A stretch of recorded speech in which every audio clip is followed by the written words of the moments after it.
Hi there, my name is Nicole Hebert with the Musha Journey to Hope team, and this is Voices of Recovery.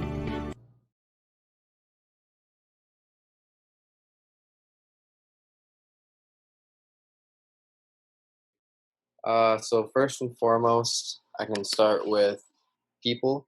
Um, the most influential people on me in my recovery, in uh, in a sense that isn't like community based, would be definitely my family. Um, so my mom was definitely my main pillar in recovery. Ever since I was younger, in my teenage years, when I was dealing with depression and anxiety and addiction, I've got a lot of different standpoints or a lot of different opinions or people saying different things that thought they understood it or had their opinions. But my mom, she, even though at times she didn't understand it, she would always be the most supportive in every given situation. So yeah, like I said, I had a lot of people that told me to just quit or or to get a job or to find different like outlets. Whereas my mom, she would see me going through a situation. So, for example, I struggled going to school when I was dealing with depression. So, instead of other people being like, well, just go to school or switch schools or whatever the case may be, my mom would just wake me up in the morning and try and get me to go to school. And if I didn't, she would say, okay, what's the next step after this? Do I need to take you to the hospital? Do I need to have you talk to someone? Um, and yeah, and like other examples as far as addictions, if she would catch me using, um, I've had other people that would treat that as a negative connotation, and I would be punished per se or get in trouble for it. Whereas my mom would, she would have her thoughts of, you know, feeling how she felt, but then she would say, okay, why are you using? What's going on? Do you want to talk to me? Do you want to talk to someone else? And like, yeah, same thing with all my addiction stuff too. Even though I had like a really like up and down with it, like I would have periods in time where uh I would get clean time from using, just from quitting on my own, and then I would go back down to using, or I'd get caught in the house and I'd get kicked out or whatever. But she always just really motivated me to go to detox and to go to treatment. Like that was always her thing. Once I got into detox the first time, was okay. Do you need to go back? Great. Go to treatment? Do you need to access these other resources? So I can say with 100% sincerity that I've had conversations with my mom about this lots, and recently uh, that I've told her that I really appreciate her because she never gave up on me.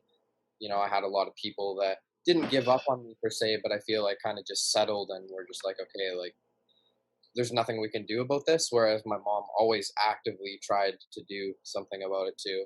Um, yeah, to motivate me outside of that too, definitely both of my parents. My dad Mhm. played a role in that as well. I would say the role that my dad played in it that was really influential, that I took inspiration from him, is he has a lot of addiction past in his side of the family. I've Mhm. had a grandma that overdosed, and she's now 9 years clean. I lost my grandpa to overdose. So it was always a different approach because it wasn't new to my dad. Great.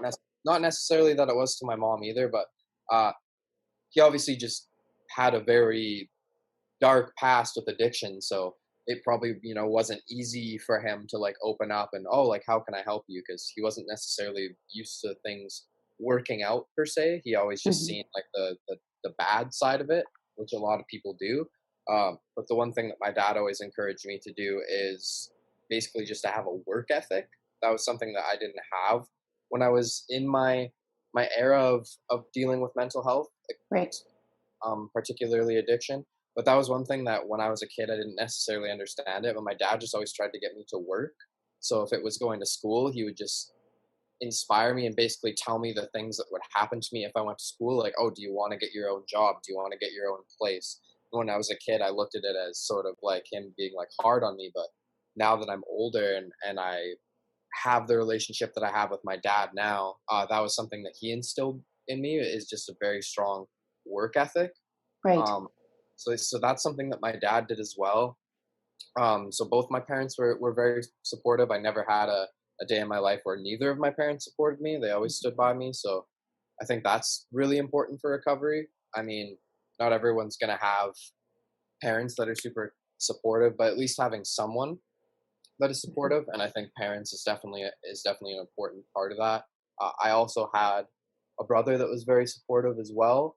I in my active addiction felt lesser than other people, so I would always tell my brother, since he was writing and producing and creating his own music and doing all these things that I wanted to do as a person, I would always tell him things along the lines of, you've surpassed me in life because you're doing the things I want to do, or I wish I could do what you're doing, or you're doing amazing things. And my brother would always tell me that I was a source of inspiration to him, and that I could do those things as well, and that I wasn't actually doing that bad. It was just my perspective on things. So my brother was also a huge inspiration on me because he was super young and he went through all the same things that I went through in my family circle, to basically take what I've went through and use it in a positive light. So my brother was a really good pillar for that.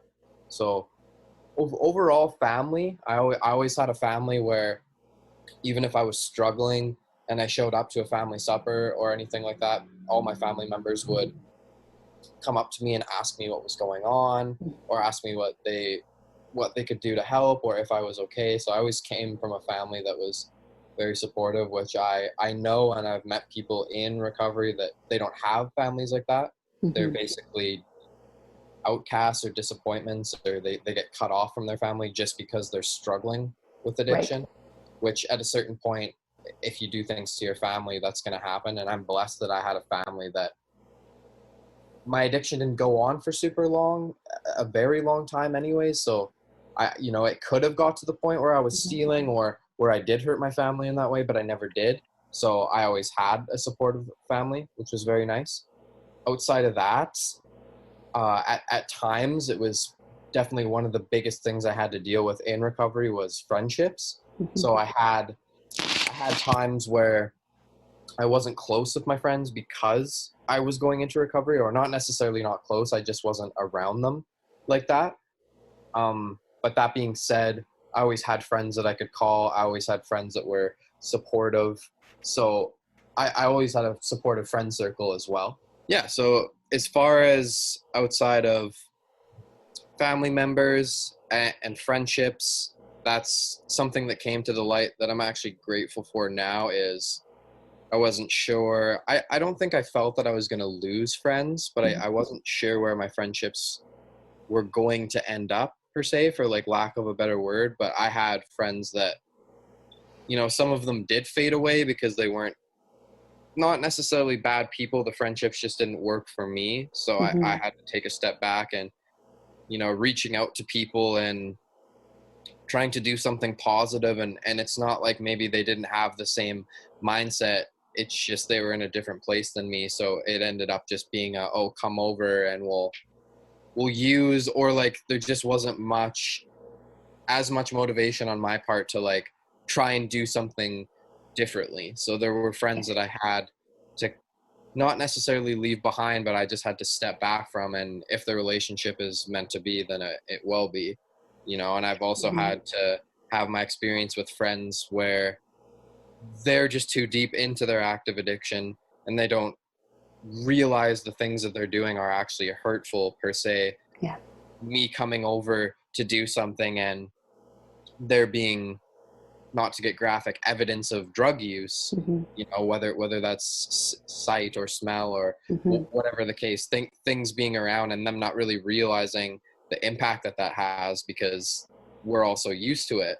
So that was something that I had to do as well. But like I said, why I say all that is the friends that I did grow up with, for the most part, they not necessarily changed their ways. They just did what they had to do to help me. So if I'm coming over, that means putting everything away, or just simply not inviting me to functions where that's going to be a relevant thing is use, and just doing more positive things. So I'm blessed that like my best friends that I have grown up with were supportive, and they did tell me you know, just because you're not using and I'm using doesn't mean we're not going to be friends. And they wrote it out with me, and then eventually it ultimately made our friendships better, I think, now, because it doesn't Mm-hmm. revolve around us having to use something in the, in the wake of us doing something. So I have had very supportive friends.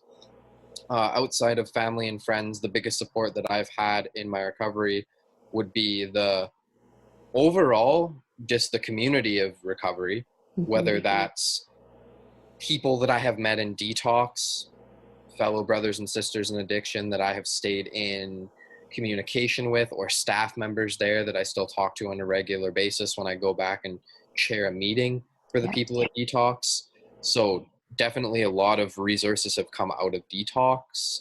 Outside of that, definitely the biggest one would be Narcotics Anonymous, Alcoholics Anonymous a little bit too, but NA was my uh, the one that I aligned with. So definitely NA. I've met lifelong friends through NA now, where I can not go to a meeting for 2 or 3 months and I still have these people that are in my life that will support me. And as soon as I see them, it's smiles and hugs and how are yous, and they're on the completely same vibe as me. So I think it was necessary for my recovery because I needed friends that were on the exact same vibe as me. A lot of the times, if I had a trigger or anything pertaining to addiction that accumulated into me just having a day or a night or whatever it was where I was struggling, those would be people that I would talk to. Mm-hmm. So that's definitely been a huge support as well. I've been a part of speaking at Narcotics Anonymous events on a regional level. So Mm-hmm. I've met people from like all over the province, as well as a few global people were in that meeting as well. Um, and I've done speaker nights for Narcotics Anonymous. So I've got the opportunity to basically do what I'm doing right now and share my experiences with people that I've never met and have them come up to me and tell me I inspired them, or and then the thing that I never really expected or thought that would happen would be like this whole other community that would be recovery, that ended up being one of the biggest supports, for sure.